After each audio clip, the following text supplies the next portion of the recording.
공부 시작하겠습니다. 기도하겠습니다. 하나님, 오늘도 저희들에게 복된 주일을 주시고 또 주님 앞에 나와서 영과 진리로 예배하게 하시니 감사드립니다. 저희들이 주님께 드리는 예배를 주님 기쁨 가운데 받아주시고 또 예배드리는 저희들은 하나님의 임재 안에 들어가는 귀한 축복을 누릴 수 있는 복된 예배와 시간 주일 허락하여 주시옵소서. 이제 저희들도 요한복음 함께 말씀을 나눕니다. 이 말씀 가운데 주님께서 저희들에게 직접 가르쳐 주시고 또 저희들 깨달은 바대로 살고자 하는 결단이 있는 시간 되도록 하나님 인도하여 주시옵소서. 감사드리며 예수님 이름으로 기도합니다. 아멘. 네, 오늘은 요한복음 묵상 21번째 시간이 되겠습니다. 오늘의 본문은요, 요한복음 4장 20절에서 26절의 말씀이고요, 우리들이 또 잘 알고 있는 말씀 가운데 하나가 되겠습니다. 본문 먼저 읽고 시작할게요. 요한복음 4장 20절에서 26절까지의 말씀입니다. 우리 조상들은 이 산에서 예배하였는데 당신들의 말은 예배할 곳이 예루살렘에 있다 하더이다. 예수께서 이르시되 여자여 내 말을 믿으라. 이 산에서도 말고 예루살렘에서도 말고 너희가 아버지께 예배할 때가 이르리라. 너희는 알지 못하는 것을 예배하고 우리는 아는 것을 예배하노니 이는 구원이 유대인에게서 남이라. 아버지께서 참되게 예배하는 자들은 영과 진리로 예배할 때가 오나니 곧 이때라. 아버지께서는 자기에게 이렇게 예배하는 자들을 찾으시느니라. 하나님은 영이시니 예배하는 자가 영과 진리로 예배할지니라. 여자가 이르되 메시아 곧 그리스도라 하는 이가 오실 줄을 내가 아노니 그가 오시면 모든 것을 우리에게 알려주시리라. 예수께서 이르시되 내게 말하는 내가 그라 하시니라. 아멘. 우리 예배와 관련돼서 많이 들으신 말씀이죠. 우리가 잘 알고 있는 말씀 가운데 하나입니다. 예수님과 이 사마리아 여인과의 대화가 계속 이어지고 있습니다. 매번 주제를 달리하면서요, 생수 문제로 또 대화가 진행이 됐다가 그 다음에는 또 남편으로 또 이어지고 이제 또 주제의 상으로는 세 번째가 되겠는데 오늘의 주제는 예배입니다. 무엇이 참된 예배인가 하는 것에 대해서 예배에 관한 여러 주제들, 예배의 장소, 때, 방법, 대상, 길, 이런 것들이 다 오늘 본문 가운데 등장하고 있는 그런 말씀이 되겠습니다. 말씀 요점을 보시고 한번 본문을 살펴보도록 하겠습니다. 말씀 요점입니다. 예수님과 사마리아 여인과의 대화의 주제가 예배로 옮겨지게 됩니다. 그리심산이냐, 여기서는 이제 오늘 본문에서는 이 산으로 나온 게 이제 사마리아 사람들이 예배드렸던 그리심산이냐 예루살렘이냐, 이 두 가지를 비롯해서 예배의 장소죠, 예배의 때, 그리고 대상, 그리고 방법, 그리고 자세, 이런 것 등 예배에 관한 핵심 주제가 오늘 본문에서 모두 다루어지게 됩니다. 그리고 마지막으로는 이런 논쟁의 해결사로 예수 그리스도를 언급하고 바로 그분이 오실 메시아심을 예수께서 여인에게 알려주시죠. 이렇게 이제 오늘의 본문이 쭉 진행이 되는 그런 상황입니다. 자, 본문을 보시겠습니다. 20절입니다. 우리 조상들은 이 산에서 예배하였는데 당신들의 말은 예배할 곳이 예루살렘에 있다 하더이다. 자, 이제 예배의 장소에 관한 논쟁이 되겠죠. 이 산과 예루살렘입니다. 그러면 이 산은 이제 그리심산이 되겠는데, 사실은 이 이스라엘의 역사를 보면요, 어떻게 보면 이스라엘의 역사가 아브라함 때부터 시작되었다라고 말할 수 있고, 이스라엘로 이렇게 어떻게 보면 아이덴티티가 확 결성이 된 때가 모세를 통한 출애굽, 그때를 통해서 우리는 다 하나님의 구원받은 이스라엘 백성이다 애굽의 포로로부터 하나님께서 우리를 구원해 내셔서 광야를 통과해서 약속의 땅으로 우리를 인도해 주신, 구원해 주신, 그리고 홍해에서 우리를 구원해 주신, 우리는 이스라엘 백성, 하나님의 선택된 백성이다 라고 하는 의식을 이스라엘이 아주 분명하게 갖게 되죠. 출애굽의 쭉 과정을 통해서. 그렇게 역사가 진행이 되다가 그 다음에 이제 두 번째 중요한 모멘트는 다윗의 왕조예요. 사실 이스라엘이 하나님께 계속 조릅니다. 하나님, 우리도 우리 이웃 나라들처럼 왕을 주소서, 우리에게도 왕을 주소서. 그러니까 하나님 말씀하세요. 야, 왕을 달라고 하는데 왕이 생기면 다 좋은 줄 아냐? 너네 이제부터 세금도 내야 돼, 군대도 가야 돼. 그러니까 왕이 이제 한편으로는 백성들을 보호해 주는 것 같지만 또 백성들은 왕에게 충성을 해야 되는 거예요. 그전에는 하나님께 충성을 하면 됐지만 이제는 보이는 왕에게도 충성을 해야 되니까 사실은 이게 괴로운 일이죠. 하나의 이 부담이 되는 일인데, 그럼에도 불구하고 우리는 괜찮습니다, 왕을 달라고 하니까 하나님께서 마지못해서 왕을 허락해 주십니다. 그게 사울이고 다윗이고 솔로몬으로 이어지게 되죠.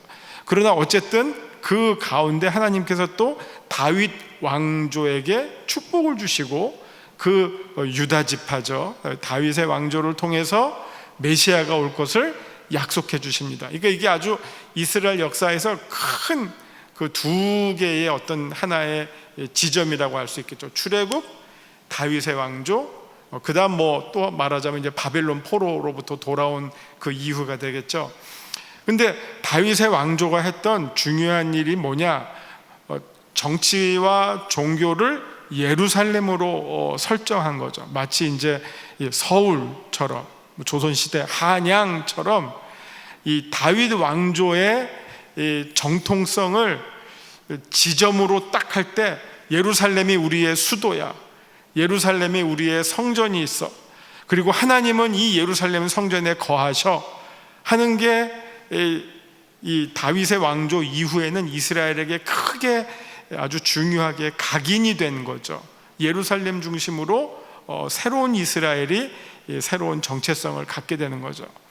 근데 모세 때는 어디가 중심이었냐면요, 그때는 예루살렘이라는 데는 이름도 없는 동네예요. 어디가 중심이냐? 세겜이 중심이었고요, 세겜 옆에 있는 그리심산과 에볼산이 중심이었어요. 그래서 모든 이스라엘은 그리심산의 6지파가 예배드리고 에볼산의 6지파가 예배드리고, 그러니까 이 다윗 왕조 이전에는 이스라엘의 중심이 그리심산과 에볼산이었어요. 그러다가 다윗 왕조 이후에는 그 중심이 예루살렘으로 옮겨지게 되고, 또 북이스라엘과 남유대로 솔로몬 이후에 나뉘어지게 되잖아요. 르호보암, 여로보암 이때. 그러면서 10지파가 속한 북쪽은 여전히 그리심산에서 예배드리게 됐고, 이 두 지파는 예루살렘에서 예배를 드리게 됐는데, 어쨌든 하나님의 약속이 다수결이 아니라 10대 2가 아니라 유다 지파를 통해서 하나님의 메시아 약속이 주어졌기 때문에 그 이후에 이스라엘의 정통성이 예루살렘을 중심으로 이어지게 됐다는 거죠. 이 배경을 아셔야지 오늘 지금 이 사마리아 여인과 예수님과의 대화의 그 문맥을 여러분들이 이해하시게 되는 겁니다. 아시겠죠? 그러니까 이 사마리아 여인은 북쪽이란 말이에요. 그러니까 사마리아 땅은 북쪽이니까 이 사람들은 우리 모세가 여기서 예배드리라고 했는데 그리심산에서 예배드리는 게 그들에게는 너무나 당연한 거고, 그러나 유대 지파 사람들은, 남쪽 사람들은 아니, 다윗의 왕조를 통해서 하나님이 솔로몬 성전을 짓게 하시고 하나님이 그 안에 거하시고 임재하시고, 그래서 솔로몬 성전, 예루살렘 성전이 우리의 예배의 중심이라고 하는 건 너무나 당연한 건데 하면서 이렇게 두 지역이, 두 지파들이 서로 팽팽하게 맞서게 됐다고 하는 겁니다. 그 상황에서 지금 대화가 이루어지죠. 우리 조상들은, 그러니까 모세가 가르쳐준 대로 이 산에서 예배하였는데 당신들의 말은 예루살렘에서 예배드린다고 합니다. 이게 이제 예배에 대한 이 여인의 반응이죠. 그리고 이 여인의 반응뿐만 아니라 당시에 북쪽 사람과 남쪽 사람들은 뭐 이런 식으로 생각했다는 겁니다. 자, 이 말씀을 듣고 예수님께서 이르시되 여자여 내 말을 믿으라. 이 산에서도 말고 예루살렘에서도 말고 너희가 아버지께 예배할 때가 이르리라. 여기서 보면 재밌는 게 예수님은 장소가 중요한 게 아니다, 때가 중요하다. 근데 뭐 이 때가 뭐 앞으로 뭐 10년 후 100년 후가 아니라 사실 이 때는 암시죠. 암시, 혹은 문학 용어로 말하면 복선을 까는 거예요. 지금 장소가 중요한 게 아니라 때가 중요하다. 근데 예수님이 무슨 때를 말하고자 하시는 거죠? 지금 나를 만날 때, 내가 온 때. 예수님 중심으로 지금 예배의 축을 바꾸는 겁니다. 저기 어떻게 봐요? 저기 뭐 이산, 그리심산 하면 예배의 뿌리를 뭘로 두려고 하는 거죠? 모세로 두려고 하는 거고, 예루살렘 하면 예배의 뿌리를 누구에게 두는 거죠? 다윗에게 두려고 하는데 예수님은 모세도 아니고 다윗도 아니고 누구죠? 나다. 이제부터 예배의 주인은 나다 하는 그 생각을 가지시고 이 여인에게 점점 그 생각을 풀어주시는 거죠. 자, 예배할 이산도 아니고 예루살렘도 아니고, 그러니까 당시에는 사실 유대 사람이 예루살렘도 아니고라는 말은 엄청난 혁명적인 말이에요. 파격적인 말이에요. 이거는 이단들이나 하는 말이죠. 아니 남쪽은 다 예루살렘, 우리 절기에 따라 1년에 3번씩 모든 남자들은 예루살렘 성전에 와서 예배드려야 되는데 그게 아니래요 지금. 그러니까 얼마나 파격적인 말이에요. 그리고 근데 이게 어떻게 보면 또 기술이란 말이에요. 저 사마리아 여인에게 야, 이 산 아니다 하면 역시 남쪽 사람이니까 저런 말 하지 하는데, 듣고 보니까 남쪽도 아니래요. 북쪽도 아니고 남쪽도 아니래요. 그러니까 완전히 패러다임이 바뀌는 거죠. 그럼 뭐지? 할 때 장소가 아니라 때가 중요하다 하는 말씀을 하시는 거죠. 22절 너희는 알지 못하는 것을 예배하고 우리는 아는 것을 예배하노니 이는 구원이 유대인에게서 남이라. 알지 못하는 것, 하나님의 약속이 어떻게 보면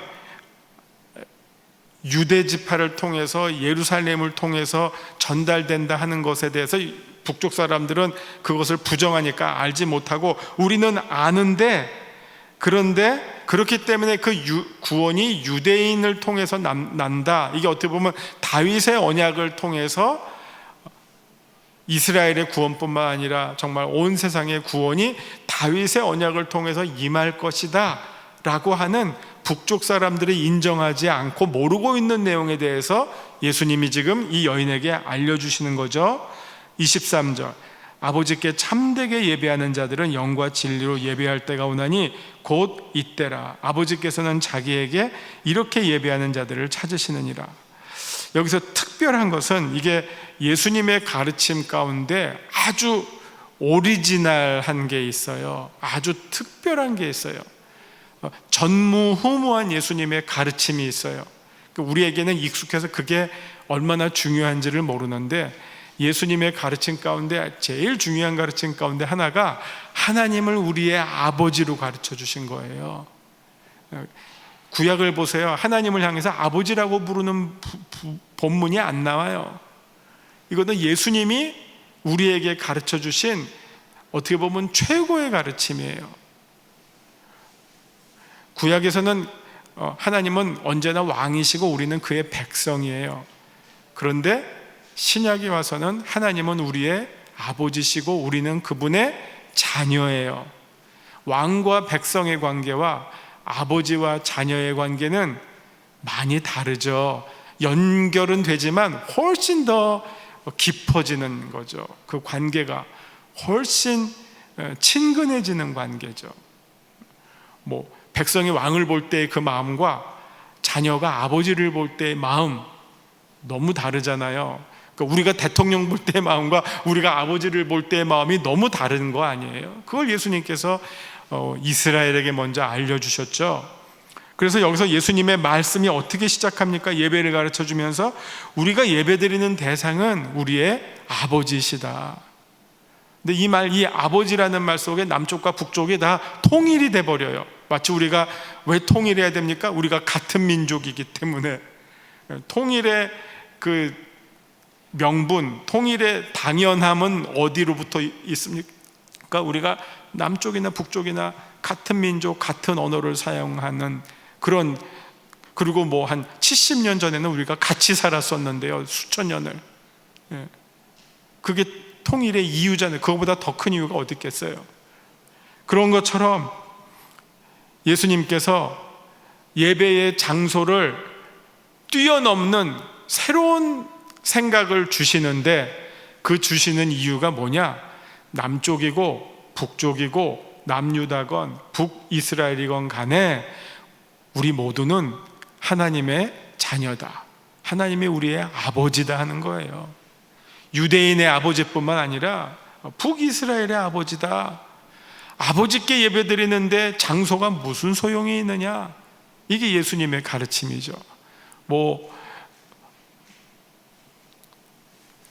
장소가 꼭 달라야 할 이유가 조금도 없잖아요. 요즘 말로 1도 없잖아요. 아버지인데 아버지께 예배를 드리는 건데 여기서 하면 안 되고 저쪽 가서 하면 된다, 그런 법이 없다는 거죠. 우리 다 하나님의 자녀들인데, 자, 우리의 예배의 대상이 여기서는 이제 아버지라는 말씀으로 예수님께서 가르쳐 주시고, 아버지고 참되게 예배하는 자들은 영과 진리로 예배할 때가 오나니 곧 지금이다, 이때라.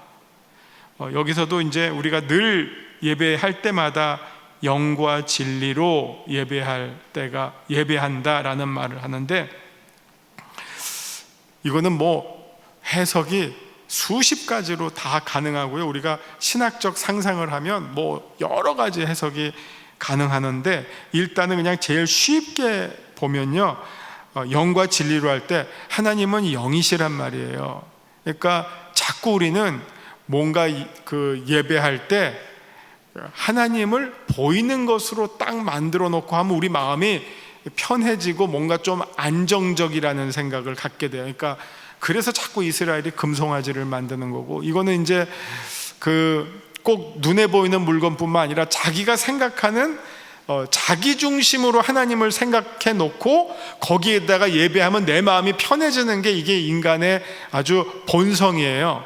하나님은 이런 거지, 그리고 만들어 놓은 것을 예배해요. 근데 이거 안에는 아주 위험한 요소가 있어요. 그 예배의 주도권이 누구한테 있느냐? 나에게 있어요. 인간에게 있어요. 그러면 예배의 주도권이 내 중심으로 이어지는 것, 그게 바로 우상이에요. 예배의 주도권은 하나님께 있어야 돼요. 우리가 하나님께 나아가서 예배를 드리는 건데, 우리가 드리는 하나님이, 예배의 대상이 영이라고 하는 이 표현 속에는 우리의 눈에 보이지 않는다라는 것을 포함해서 하나님이 영이라고 하는 것에는 하나님의 절대적 자유, 인간의 생각에 제한받지 않는 하나님, 그게 전지전능하시고 절대적인 하나님. 그러니까 우리는 관계로는 아버지지만 그 하나님이 하나님의 뜻, 하나님의 모습, 이거에 대해서는 우리가 생각할 수 없는 하나님, 우리의 생각을 뛰어넘는 하나님.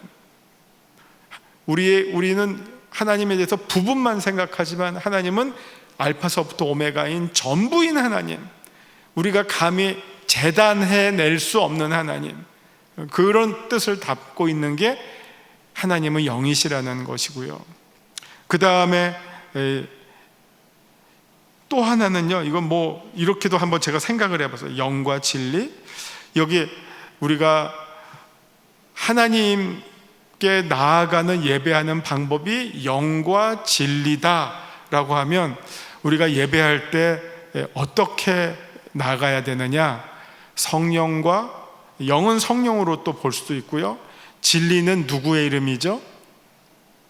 예수님의 이름이죠. 요한복음 14장 보시면 내가 곧 길이요 진리요 생명이니. 이거 우리식으로 말하면 My name is, 내 이름이 길이고 진리고 생명이다 하는 거예요. 그럼 우리가 하나님께 예배할 때 성령과 성자로 하나님께 나아간다. 우리가 기도할 때 누구 이름으로 하죠? 예수님의 이름으로. 사실 어떻게 보면 예배도 예수님의 이름으로 우리가 드리죠. 그래서 우리가 모인 교회가 뭐죠? 대한 예수교. 예수님이 우리의 모든 모임의 통로예요. 길이에요. 예배와 기도와 찬양, 예수님을 통해서 우리가 가죠. 근데 그 예수님께 갈 수 있도록 해주시는 분이 누구죠? 성령님. 누구든지 성령으로 아니하고는 예수를 주라 할 자 없다. 성령님과 예수님이 우리의 마음에 감동을 주시고 길을 열어주셔서 우리가 진실된 마음으로 하나님께, 우리 아버지께 나아가서 예배드릴 수 있다. 그걸 예수님께서 또 가르쳐 주신다라고 저는 그렇게 해석합니다.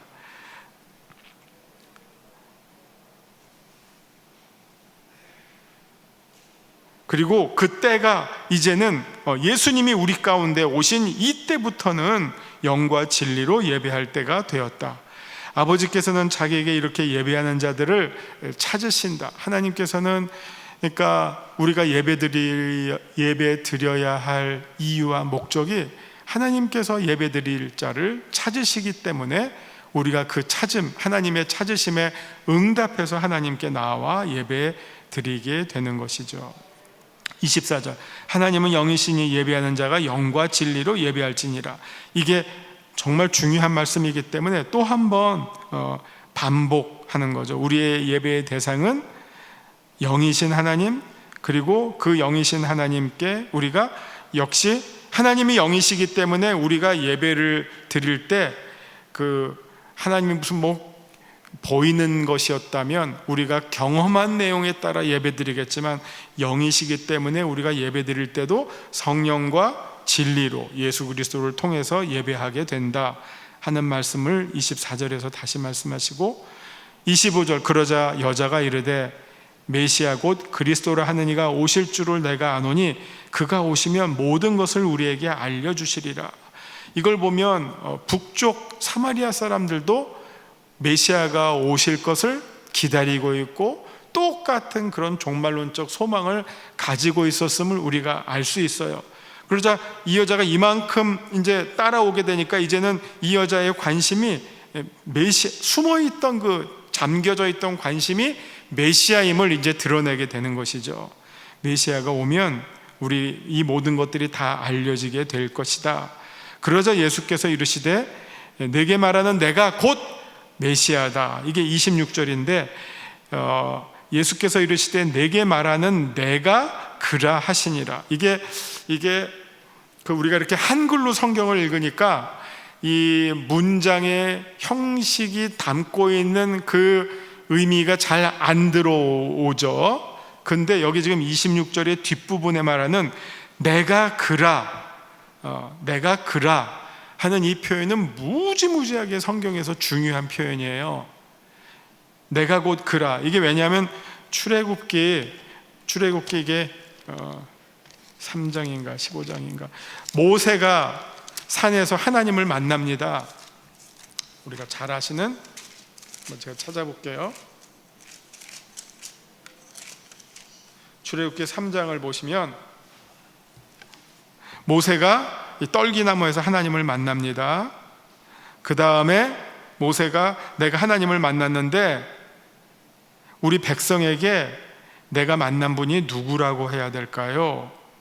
하자 하나님께서 내 조상의 하나님께서 14절을 보시면 두 가지로 이름을 하시죠. 13절에 모세가 이렇게 말합니다. 내가 이스라엘 자손에게 가서 이르기를 너희의 조상의 하나님이 나를 너에게 보내셨다면 그들이 내게 묻기를 그의 이름이 무엇이냐 하리니 내가 무엇이라고 그들에게 말하리까? 하나님의 이름을 묻습니다.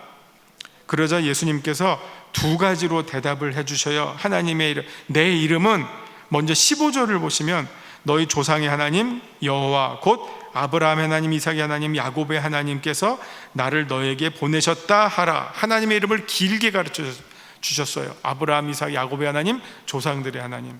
그리고 요거보다 앞서서 14절에서 너는 이스라엘 자손에게 이같이 이르기를, 이제 하나님의 이름을 첫 번째로 알려주십니다. 스스로 있는 자가 나를 너에게 보내셨다 하라. 여기서 하나님의 이름이 뭐라고요? 스스로 있는 자. 내 이름은 스스로 있는 자다. 근데 이거는 의역이에요. 의역. 이거를 직역하면 하나님의 이름이 뭐냐? 아까 요한복음 4장 26절에서 말한 내가 그라예요. 우리 여러분 옛날에 무슨 영어 성경 공부하신 분들 많이 들어보셨지만 I am who I am, I am that I am. 내가 바로 그다. 그 이름을 예수님께서 지금 이 여인에게 쓰시는 거예요. 놀랍죠? 모세와 여호와 하나님과의 대화 때 모세가 물어본 하나님의 이름이 무엇입니까? 당신의 이름이 무엇입니까?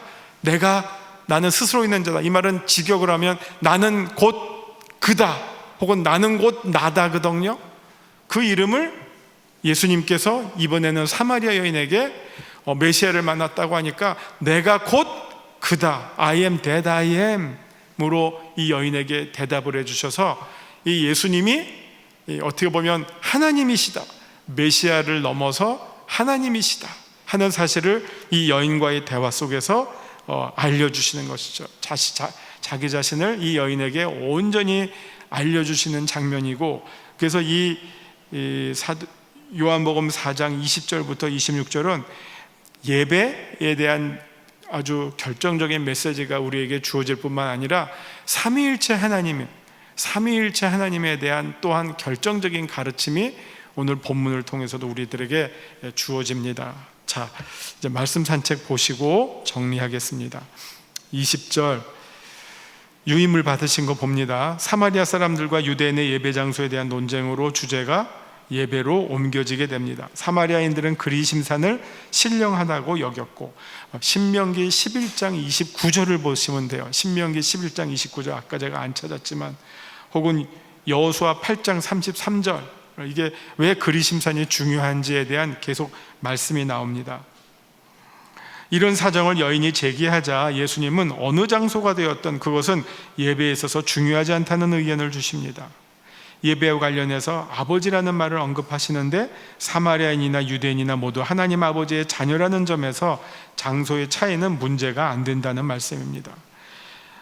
어디든지 하나님을 아버지로 모시고 예배드리는 곳, 그곳에서 진정한 예배가 드려진다 하는 말씀이죠. 예배의 장소보다 예배의 대상이 우리 아버지이심을 알고 예배드리는 것이 가장 중요한 사실임을 밝혀주십니다. 또한 예배할 때가 온다는 말씀은 예수 그리스도께서 드러나실 때, 곧 그때 예수 그리스도를 통해 아버지께 예배드리게 될 것이라는 말씀으로 읽혀집니다. 이러한 사실들이 유대를 통해 전달된다는 점을 더 강조하십니다. 23~24절에서는 예배에 관한 많은 주제들을 담고 있습니다. 영과 진리라는 말이 반복적으로 등장하면서 하나님은 영이시면서 우리 아버지이심을 알려주시고 예배하는 방법도 영과 진리로 예배드려야 한다고 말씀하십니다. 이 점은 보이는 우상을 향해 예배하는 어리석은 예배와 거짓 예배와의 차별성으로 영을 강조하고, 또 그 관계가 아버지와 자녀의 친밀함과 인격적인 관계에서 드려지는 예배임을 알려주시는 말씀입니다. 그리고 예배할 때가 바로 지금임을 말씀하시는데, 지금이라는 말씀은 바로 여기라는 말로 읽히고 예수 그리스도께서 오신 이 시점과 그분을 만난 시점이 바로 예배의 때임을 말씀해 줍니다. 예배의 방법으로 영과 진리라고 소개되는데, 여기에서 영이라는 말은 보이는 형식보다 중요한 마음의 자세를 말하고, 진리라는 말은 우리의 예배의 통로가 되시고 중보자가 되시며 동시에 대상이 되시기도 하시는 예수 그리스도를 가리킨다고 해석해도 무방하다고 생각합니다. 그래서 자연스레 이 여인과의 대화가 메시아로 연결되는데, 여인의 생각에도 이 모든 예배의 조건을 충족시켜 주실 분이 오실 메시아이심을 알고 있습니다. 그러나 예수님은 이 여인의 생각을 이어받으시면서 바로 그 메시아가 자신임을 알려주십니다. 여기에 바로 내가 곧 그로다라고 하는 요한복음의 중요한 형식이 등장합니다. 나는 곧 길이다, 진리요 생명이다, 나는 양의 문이다, 나는 선한 목자다, 나는 포도나무다, 여러 가지 그 표현들이 있죠. 그런데 이것은 출애굽기 3장 14절에 내가 곧 그로다라고 하는 하나님의 이름에 관한 답변과도 연결이 됩니다. 자, 예수님은 누구십니까? 하나님을 우리의 아버지로 알려주신 분이시고요, 예수님은 길이요 진리요 생명이신 분이십니다. 내게 주시는 교훈은 무엇입니까? 하나님께서 아버지께 예배할 자를 찾으신다는 말씀이 곧 우리가 예배 드려야 할 이유가 된다는 말씀입니다. 이제 기도하면서 마칩니다. 주님, 우리가 드리는 예배가 언제나 영과 진리로 드리는 참된 예배가 되게 하여 주시옵소서. 이제 저희들 모여서 같은 마음으로 주님께 예배드립니다. 이 예배를 받아주시고 예배드리는 자를 찾으시는 주님의 마음에 흡족한 예배가 되게 하여 주시옵소서. 예수님의 이름으로 기도합니다. 아멘.